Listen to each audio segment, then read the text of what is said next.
If you do it once and you don't see results, you are setting yourself up for failure. So this is it. Give yourself enough time to then move on to the next offer. Post it a few times, follow up with people individually, send them messages. Welcome to the Empowered Woman Podcast, the #1 show on visibility strategies for women entrepreneurs. If you want to get empowered to be seen, stand out on social media, stages, TV, and more to make an impact with your voice and business, you're in the right place. I'm so glad that you're here. My name is Marcia Spurk, and I'm your host, professional singer and visibility strategist. Welcome again, and let's dive into today's episode.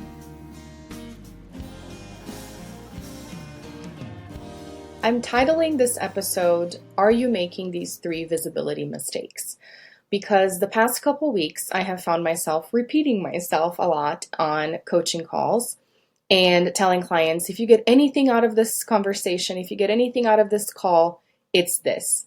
And it's usually a variation of these 3 mistakes that I see clients making and people making, and even myself making at times.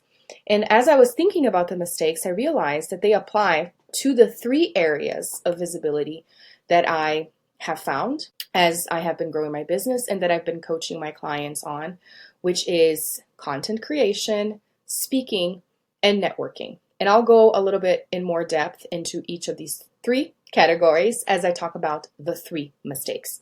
And they overlap a little bit, but I think it's important for me to emphasize these 3 things. So let me talk about the 3 mistakes, and then I will break them down within the 3 categories. I love 3s, the power of 3s. I have triplets. 3 is a beautiful number. So the very first thing is I notice that people don't give themselves enough time or their audience enough time to catch on onto what they're doing. They move on to the next thing way too fast. They get disappointed too fast. They don't understand that when we're doing marketing or visibility, we're doing it for us and we're doing it for the audience. So it's a matter of us mastering our message, and on the same token, it's a matter of them seeing more of us, getting used to us, building that know, like, trust to then take action. So this is the very first thing, is not giving yourself enough time. We want everything yesterday. And my almost 8-year journey as an entrepreneur, as an online business owner, has taught me that patience is a virtue. Yesterday, I actually celebrated my 14th wedding anniversary with my husband. And I remember that the one word that my dad said as he handed me off at the altar was patience. And I've always been that anxious person that wants everything right away. And I think in many ways it's served me well, because I've been a go-getter and I'm like, I'm going to do what it takes because I want it now. But time has taught me that it doesn't happen like that. It takes time. And the more you appreciate, accept that it's not going to be tomorrow, if it is awesome, but it most likely won't, the better the journey is going to be. You're going to be more chill. Okay, so that's mistake number 1, and I'll get into the 3 categories in a minute. Mistake number 2 is not asking enough questions, not getting curious, right? Being really set on your ways instead of going with the flow and adapting to the situation. And that has a lot to do with conversations with your audience. So we'll get to that. And then 3, which really encapsulates everything and kind of goes hand in hand with the time piece, is giving up too easily. I mean, if you understand that things are going to take time, you have to be adaptable, which was my second thing. And you have to be okay with things not going the way you had planned. And instead of getting disappointed, using that as data, as information, as insight for your next move. If we're, and I said this to in a coaching call yesterday, it's don't put all your marketing eggs in one launch basket. I'm going to say that again. Don't put all your marketing eggs in one launch basket. That's what I see clients doing. It's holding on to dear life to their next launch or to whatever it is that they're doing next. Speaking engagement, whatever application and thinking, if this doesn't work out, I'm giving up. You can't live like this, and you can't run a business like this. You have to think about your next move. Start planning your next move. Regardless of what happens here, you have to be thinking ahead, because that means you're not giving up. So let me put these 3 big mistakes into context with content creation. So content creation overlaps a lot with launching, right? So what do I mean by saying, when it comes to content creation or launching or, social media marketing or email marketing, typically entrepreneurs that are not seeing the results that they would like, they're not giving their audience enough time. What do I mean by that? I mean, you post once, and if sales don't come flooding in, you take that as a loss and you disappear for a week or 2. Or you move on to the next offer, or you start talking about something else because it didn't work right away. Friends, this is like toddler mentality. And you may be a toddler entrepreneur, so maybe that's why you have that mindset. So I'm here to tell you, it's time to grow up. It's time to grow up. What did they say? Put your big girl panties on, or big boy panties on, if you're a guy listening to me, and keep going, So give people enough time. We know this. People are being bombarded by information. It's information overload. If they're following you, they're probably following a handful of other people that do something similar.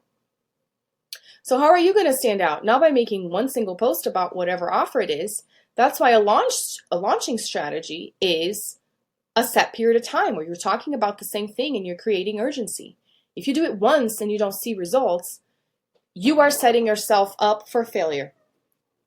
So this is it. Give yourself enough time to then move on to the next offer. Post it a few times. Follow up with people individually. Send them messages. So the next thing is what I said, not asking enough questions and not getting curious. If you are creating content and you are being consistent, but you're not asking questions, you're not having private conversations. So this is twofold. Having private conversations and asking questions in your content, right? Creating polls. I was just having a conversation in a coaching call with 2 clients yesterday, and I have been encouraging them, ask your audience what they would like. And one of the things I've been saying this for a couple weeks to the same clients. And one of the things they said is, I don't really get any responses when I ask questions. So it gets me discouraged. So here's the other thing that I said earlier. This is as much for you as it is for them. Even if you're not getting a bunch of answers, you should still ask questions, because the more questions you ask, the more times, the likelihood of people answering increases. You can't just give up the first time you say, I'm going to create a new training, or I'm going to create a new program. Would you rather have A, B, or C? And 2 people respond. That's insight. Send them a private message and ask them a follow-up question. Don't just let it end there. Again, giving up too easily. Getting disappointed too easily. It's a toddler mentality. I mean, not even in many instances, toddlers can be very persistent. But you know what I'm saying? Let me stop you right here and remind you about my free resource with 30 plus visibility ideas to expand your reach today. Get visible right now. Just go to marchasburg.com/visibility and download and access instantly my 30 plus visibility ideas guide to get you going, man. Get on out there, get on social media, get to speaking and get to networking to really make your brand and your business known.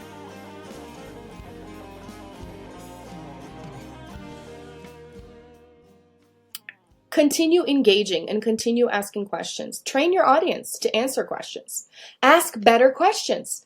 So that's something else that I realized with time, is that I realize there are better questions and not so great questions. And most often people don't answer questions because my questions were too broad, too generic. It was asking too much of their time, as opposed to already giving them specific options to choose from. Answer, right?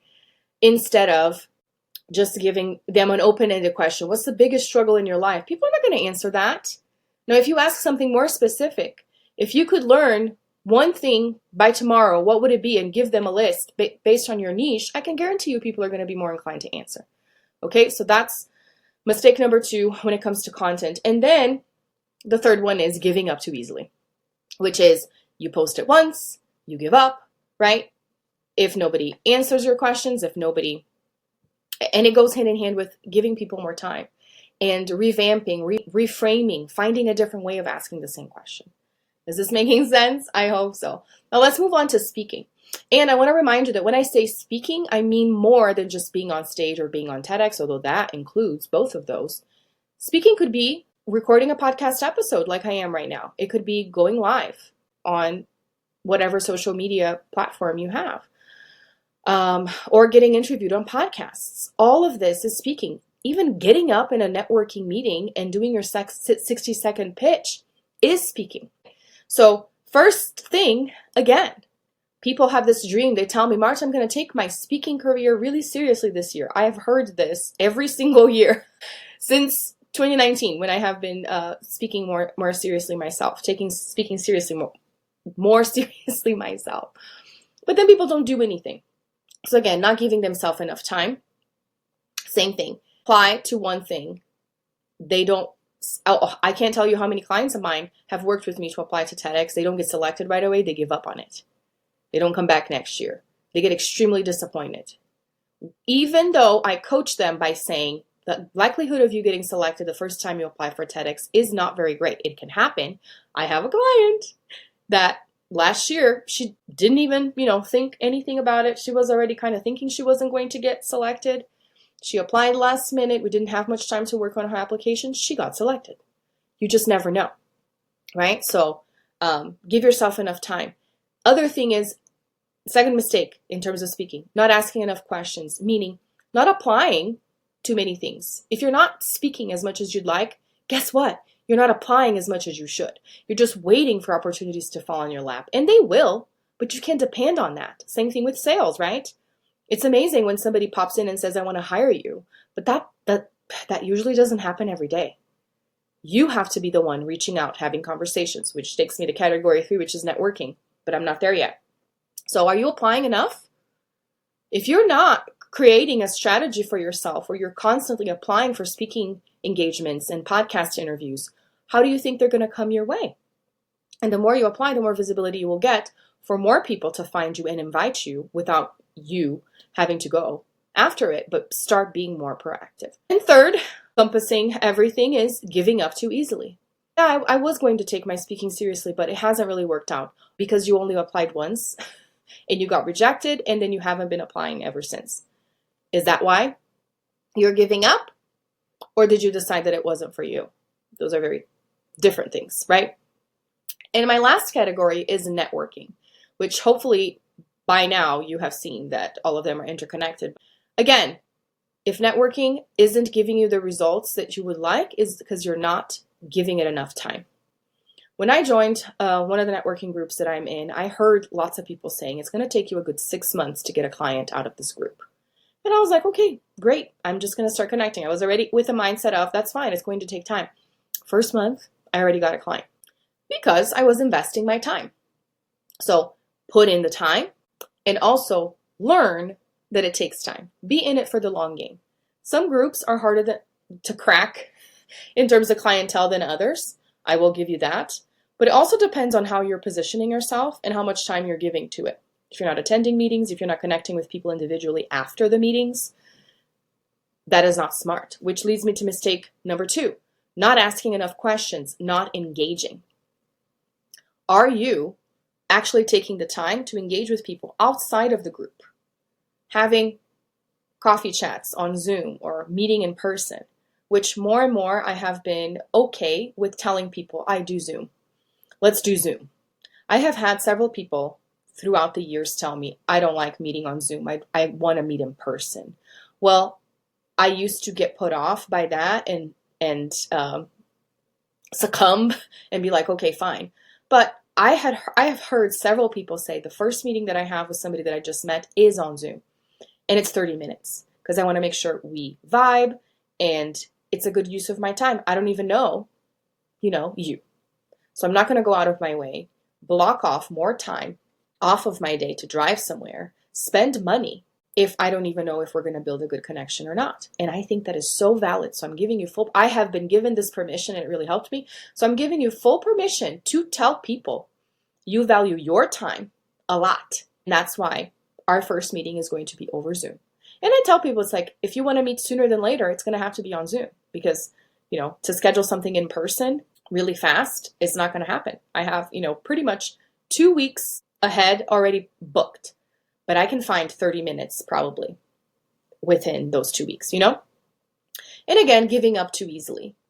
Networking is just not for me. Well, guess what? You can put all the content out in the world. You can speak into all of the audiences in podcasts. If you are not networking individually, your business is not going to grow. It's not. It's just not, because people trust the people that they connect with and on a one-on-one level. It's just the way that it is. Whether it be via messages, maybe you don't have to meet with people on Zoom or whatever, but if you are in the DMs having conversations, then that qualifies as networking too. So there you have it, friends. I'm going to keep this sweet and short. If you're wanting to increase your visibility and your sales, don't make these 3 mistakes. And instead, give yourself time, ask questions, get engaged, get curious about the process, about the people, apply, do your research. And last but not least, the golden rule of entrepreneurship: don't give up. Don't give up so easily, right? You have a message to share. You have people to help. And if you're not as visible as you can be, you're not helping as many people as you could be. If you don't have a solid visibility strategy, you are not helping as many people as you could. And it's on you. Thanks so much for tuning in today. I hope this episode empowered you.